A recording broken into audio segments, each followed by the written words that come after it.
Hi, this is Ahmed Ali Abbasi and you are watching my YouTube channel Ahmed Ali Abbasi.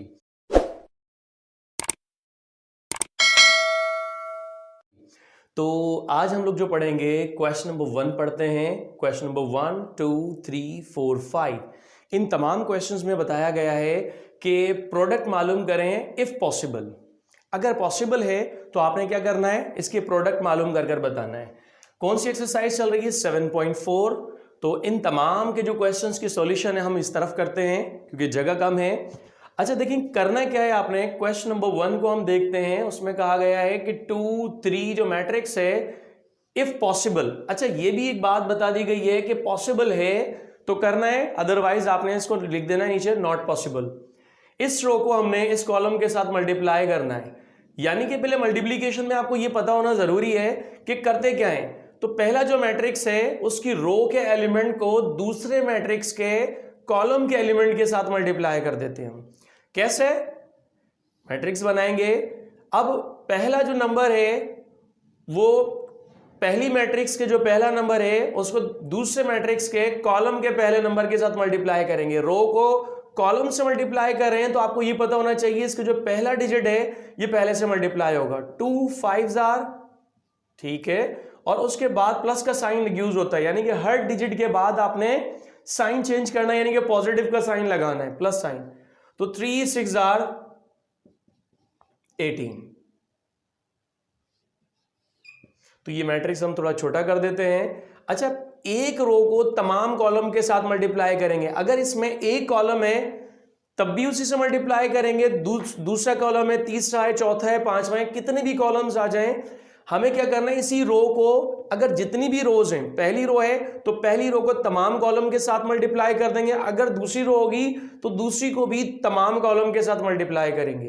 तो अब हम देखते हैं इसे क्या होगा। 2 5 आर 10 हो गया और 3 6 आर 18 हो गया।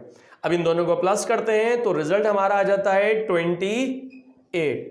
ये हमारा पहले का रिजल्ट आ गया। अच्छा कैसे पता चलेगा हमें कि मैट्रिक्स मल्टीप्लिकेशन पॉसिबल है या नहीं है? अब हम देखते हैं दूसरे को। दूसरा जो क्वेश्चन है, दूसरे क्वेश्चन में बताया गया है कि पहला मैट्रिक्स क्या है, वो भी कॉलम की फॉर्म में है और दूसरा मैट्रिक्स भी कॉलम की फॉर्म में है। जब भी ये याद रखिएगा जब दोनों के मैट्रिक्स की कॉलम फॉर्म या दोनों रो मैट्रिक्स में आएंगे तो पॉसिबल नहीं होगा। क्यों नहीं होगा? इसकी कॉलम इसकी रो में देखें कितने एलिमेंट है, 2 रोज, सॉरी एक एलिमेंट है, और इसके कॉलम में कितने हैं, 2। तो जब भी कॉम्बिनेशन चेंज होगी इसके अंदर कितने हैं, इसकी रो में 1, तो इसके कॉलम में भी 1 होना चाहिए। अगर इसके अंदर 2 है इसकी रो में तो दूसरे जो मैट्रिक्स है उसके कॉलम के अंदर भी 2 होना चाहिए। यानी कि पहला जो मैट्रिक्स गिवन है ये वाला, इसके जो पहले मैट्रिक्स के अंदर रो में जितने एलिमेंट हैं दूसरे मैट्रिक्स के कॉलम में भी उतने एलिमेंट्स होना चाहिए। तो हम नीचे लिख देंगे नॉट पॉसिबल। नॉट पॉसिबल इसी वजह से है क्योंकि इन दोनों की कॉम्बिनेशन बराबर नहीं है। रोज के एलिमेंट की तादाद कॉलम के एलिमेंट की तादाद के बराबर होना चाहिए। अब देखते हैं तीसरा स्टेप क्वेश्चन नंबर 3 में है कि क्वेश्चन नंबर 3 में आपको कहा गया है कि ये भी रो मैट्रिक्स है और जो दूसरा मैट्रिक्स है वो भी रो मैट्रिक्स है। अब हम देखते हैं रो मैट्रिक्स के अंदर इस वाले मैट्रिक्स की रो में कितने एलिमेंट है, दो एलिमेंट है, लेकिन कॉलम में 2 एलिमेंट नहीं है। तो यहां भी हम कहेंगे it is not possible. Possible सिर्फ उसी कंडीशन में होगा जब पहले मैट्रिक्स की रो के अंदर जितने भी एलिमेंट हैं दूसरे मैट्रिक्स के कॉलम के एलिमेंट के क्वांटिटी के बराबर हो। यानी कि इसके पहले मैट्रिक्स में कितने एलिमेंट है, 2, तो दूसरे कॉलम के जो मैट्रिक्स है जो दूसरा मैट्रिक्स है उसके कॉलम के अंदर एलिमेंट है वो भी 2 ही होना चाहिए, तब जाके ये पॉसिबल होगा।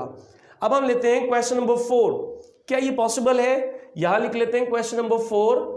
क्वेश्चन नंबर 4 में 5 6 पहला मैट्रिक्स है और दूसरा है, अगर पहला मैट्रिक्स कॉलम मैट्रिक्स हो और दूसरा मैट्रिक्स रो मैट्रिक्स है तब पॉसिबल होगा।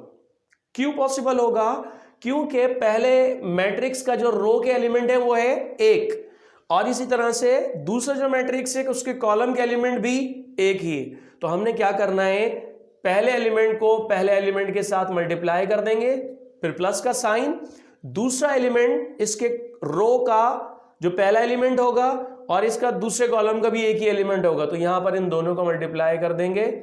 तो अब ये हमारे पास जो मैट्रिक्स बनेगा वो बनेगा 2 5 आर कितना बन गए यहां पर 10 और प्लस 3 6 आर 18 प्लस ये जो मैट्रिक्स का हमने साइन यूज किया तो ये भी हमारे पास 28 आ गया। तो ये पॉसिबिलिटी थी इसको क्वेश्चन नंबर 1 2 3 4 और 5 को करने के लिए। ठीक है, तो क्वेश्चन नंबर 5 को भी हम देखते हैं जी। क्वेश्चन नंबर 5 को अब हम स्टार्ट करते हैं। क्वेश्चन नंबर 5 में है 1 2, ये कॉलम मैट्रिक्स है। जो दूसरा मैट्रिक्स है वो 2 by 2 का मैट्रिक्स है, यानी कि स्क्वायर मैट्रिक्स है। अब इसकी रो में कितने एलिमेंट हैं? इसकी रो में है एक एलिमेंट, लेकिन दूसरा जो मैट्रिक्स है उसके कॉलम के अंदर एलिमेंट 2 हैं। तो लाजमी है इन दोनों की क्वांटिटी अगर सेम नहीं है तो नीचे लिख देंगे इसके कि इट इज नॉट पॉसिबल। बस सिर्फ यही बताना था क्वेश्चन नंबर 1 में। क्वेश्चन नंबर 1 से लेकर 5 तक ये जो पार्ट्स हमने किए और भी इसके बाकी के पार्ट हैं, लेकिन इसको हम बाद में करेंगे।